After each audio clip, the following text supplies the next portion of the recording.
Magandang araw sa inyong lahat mga ka-Duterte, Luzon, Visayas at Mindanao. Mga idol, kung kilala nyo to, siya si Rene. Itong laman at usap-usapan dito sa social media. Napakabata, sayang. Talented na player.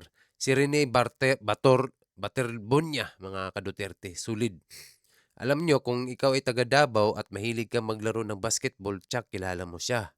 Kung proud Davaoenyo ka, taga Dabra, siya ay naglaro sa palarong pambansa, naging MVP, mabait na bata, disiplinado, may pangarap sa buhay, may pangarap sa pamilya at makaahon sa kahirapan.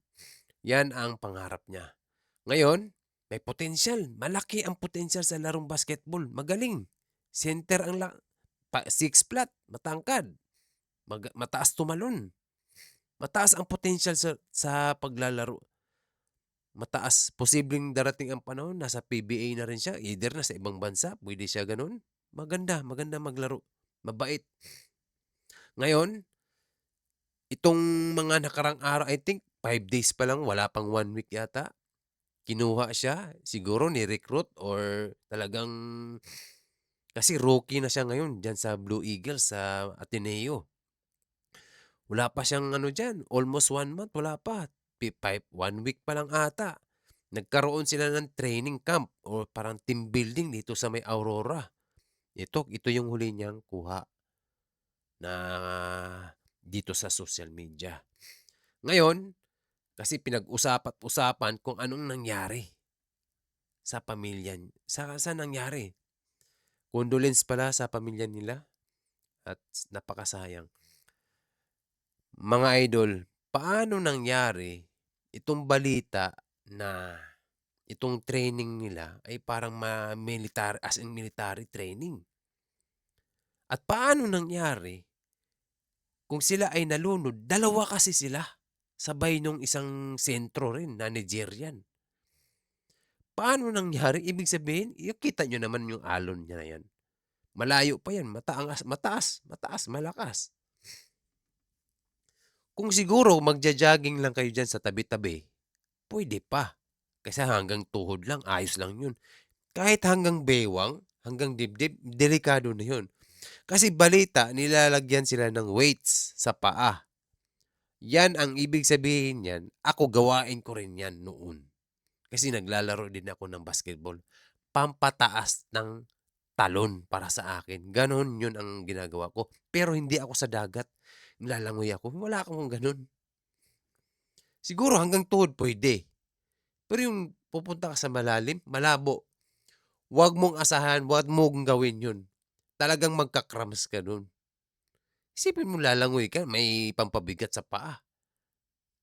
Mawawalan ka ng lakas nun. Eh, kung ang paa mo nag-cramps na, anong tawag yun sa Bicog ba, sa Bisaya? Nag-cramps. Siguro, kasi paano nangyari? Bakit sabay sila nung negro? Itong Nigerian. Siguro, hindi natin alam, no? Opinion ko lang, ha? Baka isa sa doon, sa kanila, siguro silang dalawa magkatabi. Isa sa kanila, nagkaroon ng problema, tinulungan nila bawat isa. At hindi na nila nakaya yung silang dalawa na nadamay. Parang ganun. Kasi sama-sama yan sila eh. Siguro, yung Nigerian, center ang laro nun. Medyo, yung talagang laro nun, yung negro na yun. At ito si Rene, ay rookie. Rookie to, baguhan. Sumasabay lang siya doon, malamang. Kung ano yung sistema. Ngayon, nagka-problema. Hindi natin alam kung sino sa dalawa. O sabay silang dalawa. Malamang doon, meron nag-cramps noon.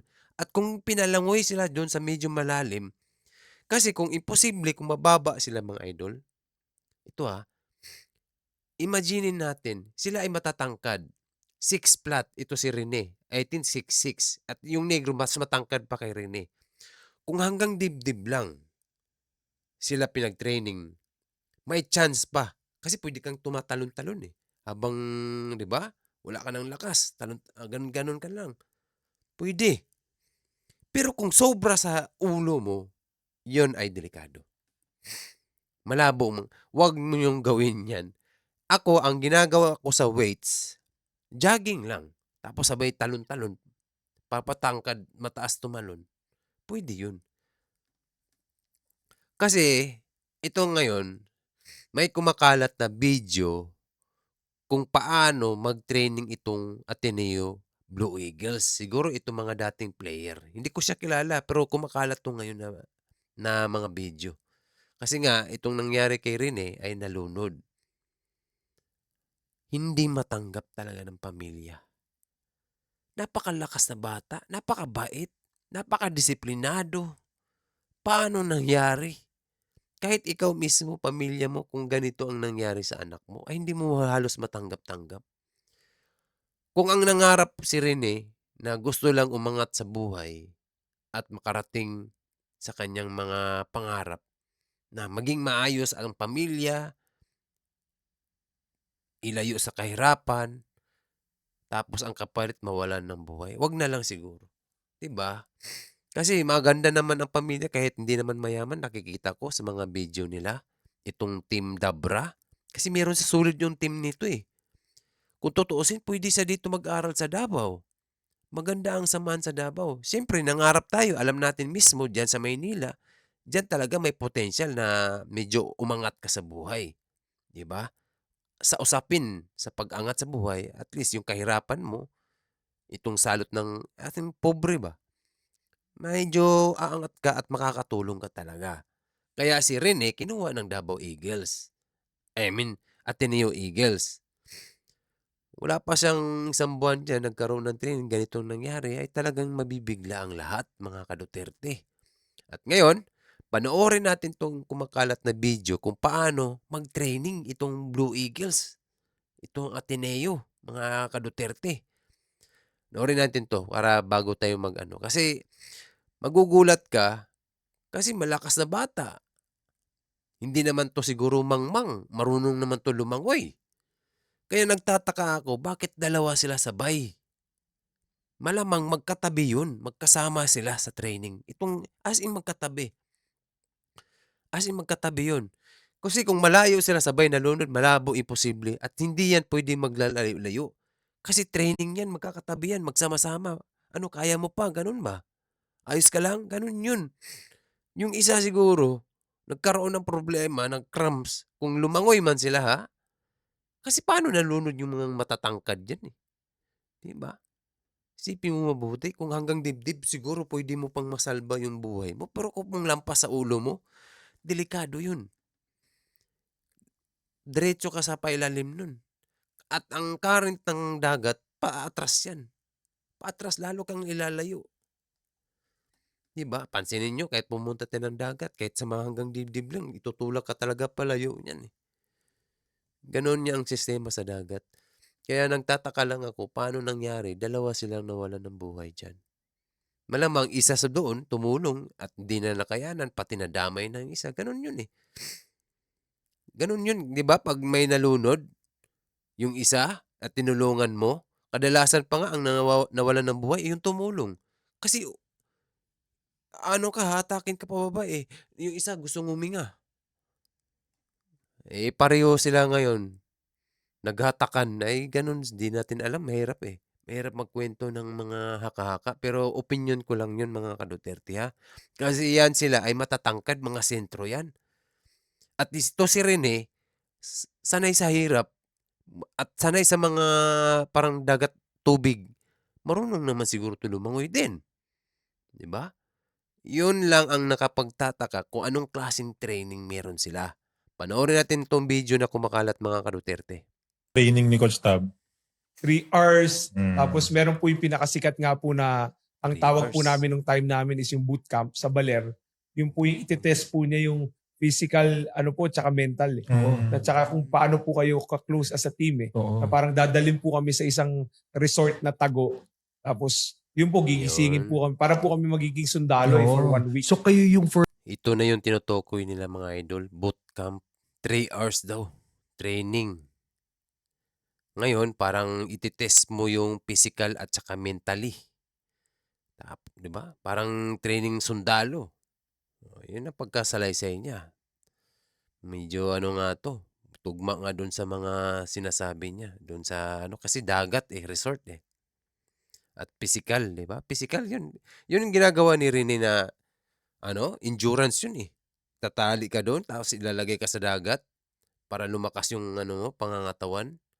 Tapos tataas din pati talon mo. Pero kung yung palalangwingin ka sa malalim, mukhang wala na 'yun. Malabo yung mangyari 'wag na 'wag mong gawin talaga 'yun. Malalim ta's maglalagay ka ng weight sa paa mo. 'Pag once mag-cramps ang paa mo, sure ball 'yun. Kahit nga wala kang weights, eh. Wala kang weights tapos nagkaroon ka ng nagka-cramps yung paa mo, eh, sure ball ka kung di ka marunong magpalutang, eh, talagang madadali ka ngayon, malulunod ka. Ang tanong kung marunong ba lumangoy si Rene at saka itong Nigerian. 'Yun ang problema doon. Tingin ko si Rene marunong lumangoy 'yun. Sanay 'yun sa mga tubig, eh. Ito na nga mga idol, tuloy muna natin. First batch ng First batch players po. that underwent the bootcamp. Opo, na wala po kaming Oo. kaalam-alam. Nakakala po namin yung usual lang po na training camp. Yung pala, wala po palang basketball. Kinuha po lahat ng cellphone namin. Tapos po, 1 week po kaming magkakasama lang. Tapos bigla pong, hindi nyo po alam kung kailan po kayo gigisingin eh. Minsan, Bigla. bigla po may alarm na 3 a.m.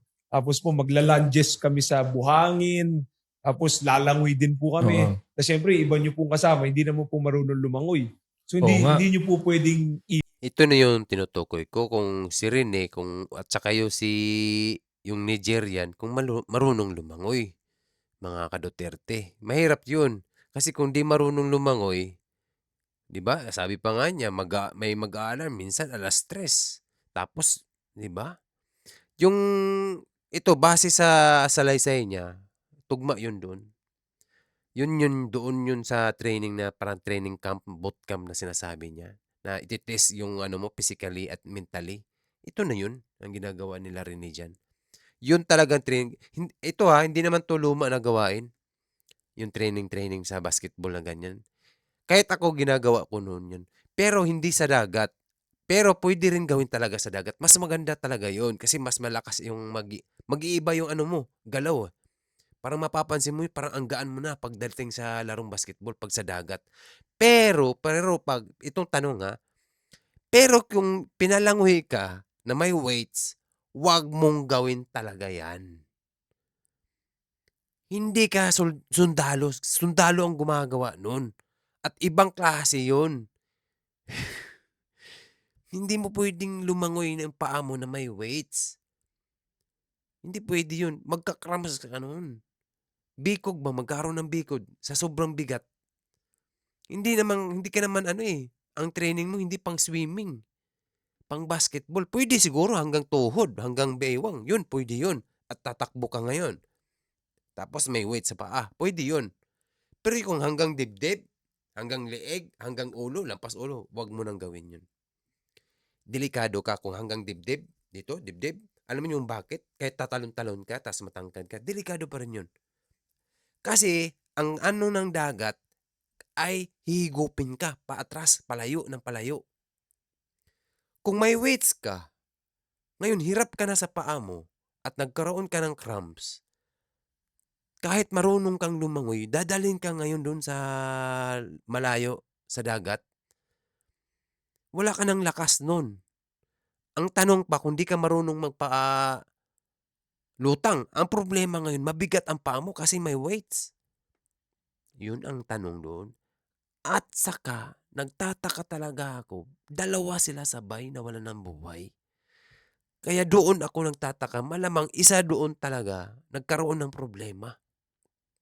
Ganun lagi pag may nalunod, ganun na ganun ang sistema mga idol. Either 2 silang sumabay.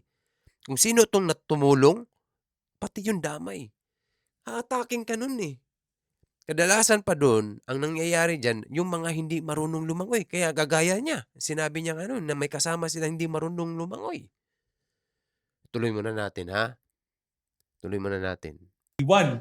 Hanggang sa may isang time po, si G-Boy Babylonia po, meron po kasi dapat tatakbo sa buhangin, tapos magsiswim. Yan tinutukoy niya si J-Boy Babylonia. Yun, tinutukoy niya. Hindi daw marunong lumangoy yun. May sinasabi siya, may example siya, may sinasalaysay siya na may time daw na ganito, ganyan. Tuloy natin. Iikot. Hindi po marunong lumangoy yung yung veterano po namin. Si Coach Tab na po yung sumalba sa kanya. Si mga idol, hindi marunong lumangoy yung veteranong kasama nila. Tapos yung coach na lang daw ang nagtumulong.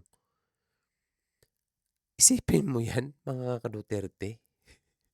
Muntik na rin yun. Ito pala yung tinutukoy nila na isang player na dati na muntik nang nalunod. Kasi ano to, laman ng usapan sa social media, lalo na sa mga basketball player, itong mga ex-PBA player. Napag-usapan nila, nakinig ako na kung ano talaga yung totoong nangyari. Hindi mo talaga, lahat sila tikong bibig itong mga Blue Eagles. Ang sabi lang nila, dinala doon sa current na imposible. Dalawa sila sabay. Tapos marunong lumangoy yan. Imposible hindi. Ngayon, kung di marunong lumangoy yun, hindi yun susugal. Di ba? Kahit ako, hindi ako marunong lumangoy tapos papuntahin mo ako doon. Ano yun? Suicide ang mangyayari noon, mga idol. Suicide ang mangyayari noon. Magpapakamatay ka sa buhay mo. Ganun lang yun. At ako mismo, ang pangarap ko, wag na. Hindi na ako tutuloy. Ganun yun. Kahit hindi na. Sa ibang ano na lang ako, training camp na ako tutuloy. Itong mga training nito, hindi naman to bago eh. 'Di ba? Sa mga player, madalas ginagawa talaga to. Pero kung anong klase, wala namang problema eh. Sa mga ganito, normal to, mga team building, normal yan. Kailangan nila kasi banding nga eh. As a team, okay rin yun. Sharing ka ng mga problema, mga banding. Kailangan nila yan bago magsimula ang laro. Magkaroon muna sila ng banding sa sarili, sa isa't isa. Lalo na't may mga baguhan na kasama. Okay yun. Pero ang tanong kasi dito, kung anong klaseng training at kung ikaw ay pinapalangoy at hindi mo alam paano lumangoy, huwag mo nang isugal, mga idol. Kayong mga basketballista. Ay nako ha, mahirap to.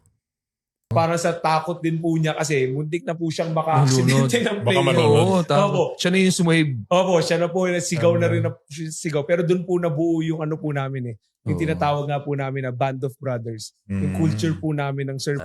Yun yung mga ganyang style na band of brothers. Kadalasan yan sa mga military yan, yung mga ranger, mga idol. Pwedeng gawin nyo yan, pero hindi ganun. Yung, alam mo mismo na hindi ka marunong lumangoy. Alam nyo mga idol, yung training na yan, may mga tagabantay pa yan. Sa mga sundalo, mga ranger, may nakaabang yan. Either sa ilalim, sa dagat, at naka-oxygen yan sila, kasi alam nila mismo malalim. 'Di ba? At hindi ka marunong lumangoy. Madalas yan ginagawa sa mga swimming pool. Itong pool lang. Nakikita natin itong training ng mga Navy SEAL, mga sundalo, mga Marines. Putik. Kung ikaw naman hindi marunong lumangoy at susugal ka dyan, basketball itong laro nyo, huwag mo nang gawin. Pero hanggang bewang pwede. Dibdib, huwag mo nang gawin, mga idol. Delikado. Iba ang usapan ang dagat. Kasi meron niyang current na tinatawag. Hihigupin ka niyan palayo.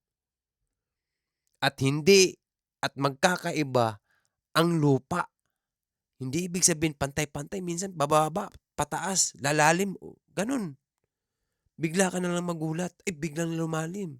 At hindi ka marunong lumangoy ngayon. Sa pool ka ngayon, malulunod ka talaga. Ay, naku po. Kulang sila ng safety. Dapat meron isa sa kanila, parang lifeguard, na nakaabang. Kung sabihin natin meron silang coach. Anong ginagawa ng training na isa? Itong parang, sabihin natin lifebuoy nila.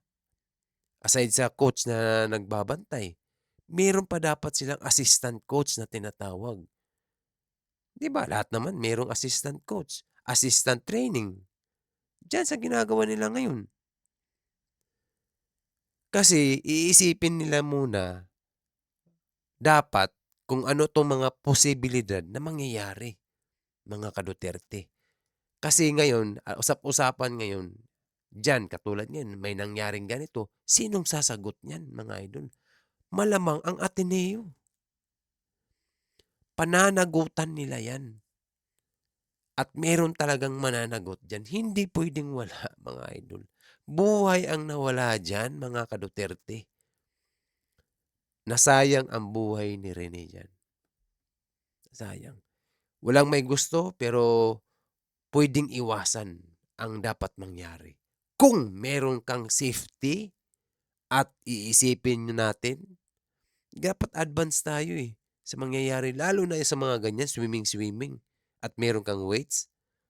Naku po, asahan mo kahit magaling kang lumangoy at professional ka. Ang professional nga sumasablay 'di ba? Alam natin lahat 'yan. Walang perpekto pagdating sa ganyang larangan. Kahit professional basketball player ka pa, naglaro ka sa loob ng court, posibleng maraming mangyari. Mabali ka, maganito ka, mapilayan ka, mawalan ka ng buhay. Marami. Iba ang laro ng sports, mga idol. Delikado yan. Delikado ang sports. Dapat endurance mo malakas, malakas ka mag-isip, thinking ka, ano yung mga delikado, pupwesto ka ng tama. Ganun yun Hindi lang yung porket laro. Iisipin mo rin yung sitwasyon. Number 1 yun, sitwasyon. Lalo na yung mga training na ganito. Kung ikaw baguhan, baguhan ka pero kung mag-isip ka, advance ka na, posible kang mailigtas. Totoo yun. Coach, wait lang, hindi ako marunong lumangoy at mahina ang katawan ko. Hindi talaga ako susugal. At alam ko mismo kung anong kakayanan ko pagdating sa ganitong larangan. Hindi ako pwede ganito, coach. Pasensya na. Pero magsabi ka. Kaysa isusugal mo yung buhay mo. O yung ganitong nangyari ngayon, wala na. Hindi mo na pwedeng ibalik ang mga nakaraan. Sabi pa nga sa pamilya ni Rene, ibalik nyo na lang yung buhay ni Rene kaysa maging mayaman. 'Di ba? Ganun yun mga ka-Duterte. Posibleng maiwasan ang mga aksidente. Kahit anong aksidente. Lalo na sa kalsada, mga ganun. Maraming aksidente dyan na pwede talagang iwasan.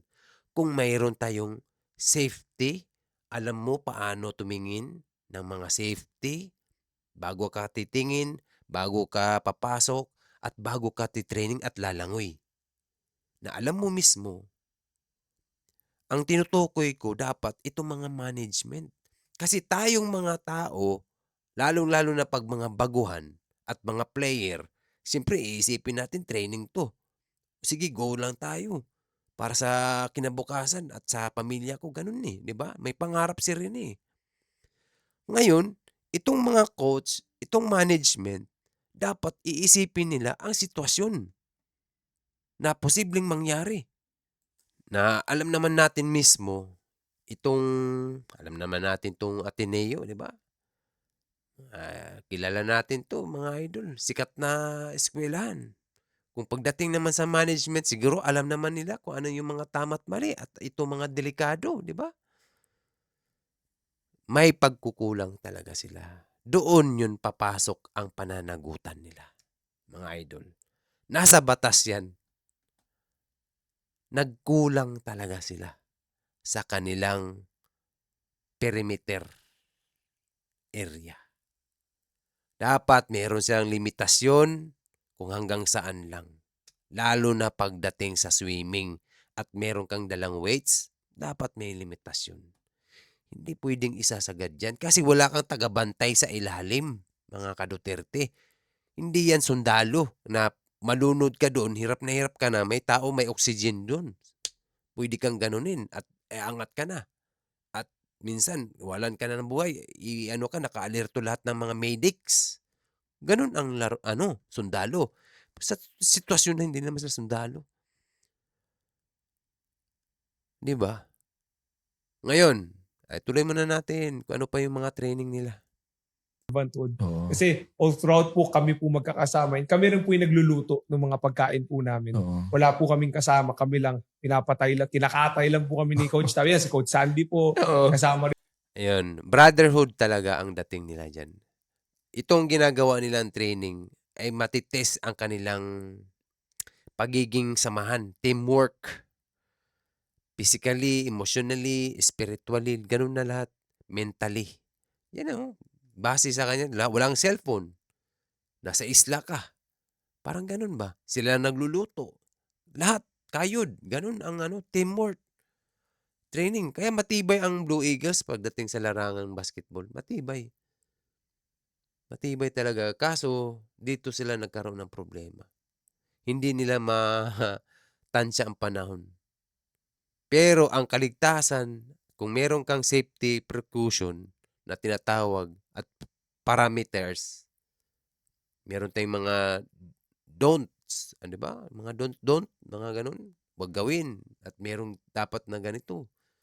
Posibleng maiwasan mga idol. Lalo na sa mga ganyan. Maiiwasan talaga. Kung merong safety, may medics, may lifeguard, may nakaabang, natural. At alam mismo, magtatawag yun, uy, di na kaya ni hagisan mo na ng pampalutang.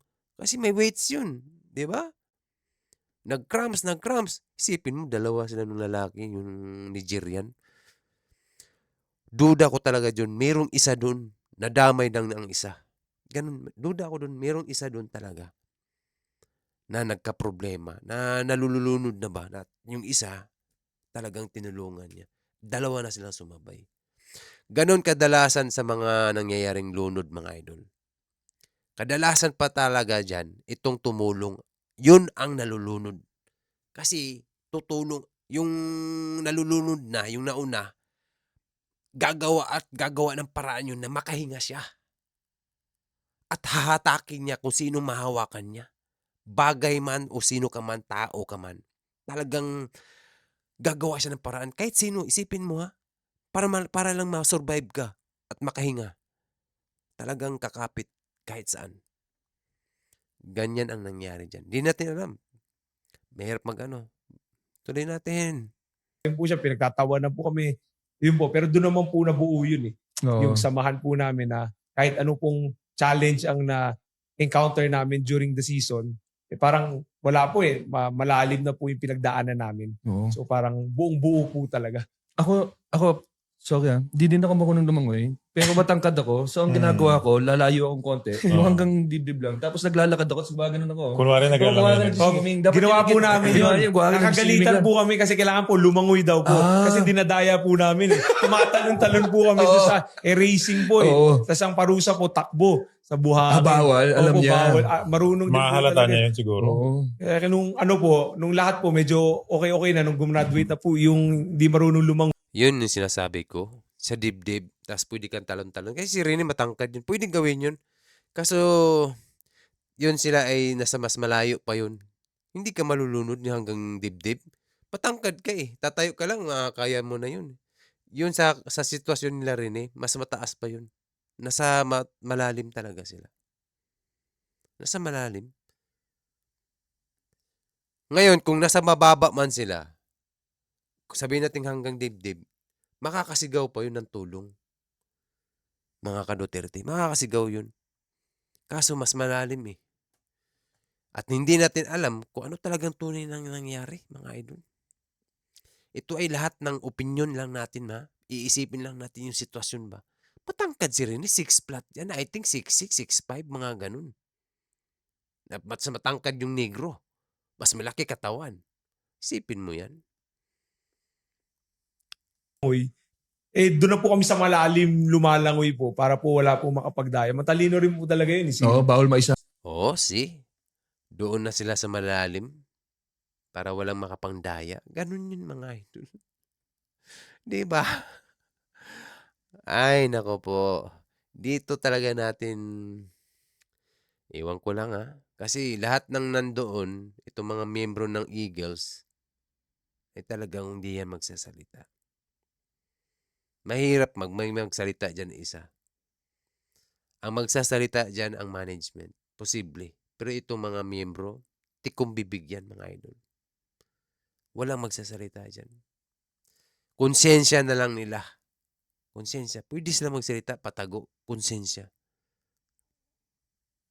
Hindi mo Opo, maisahan. Matalino po talaga Oo. Mahalata yun. Kasi Nakatakot yung coach. yung hakbang mo, halata yun sa ganun mo eh. Oh, hindi kasi Kaya nga. pag ganun mo, gaganon din yung ano. Oo. Pero naglalakad ka sa ilalim. Lalo na po si Ange Ginagawa ko, Kwame. kala nung tatay ko, ang galing ko maglangoy.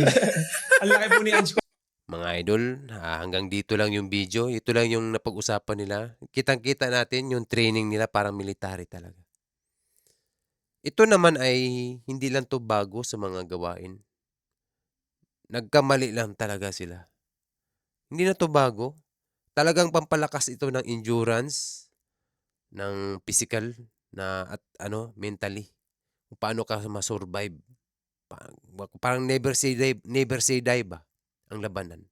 Teamwork, nagtutulungan, yung isa tulungan mo, ganun eh. Kaya sabi ko sa inyo, isa doon may problema. Tinulungan yun.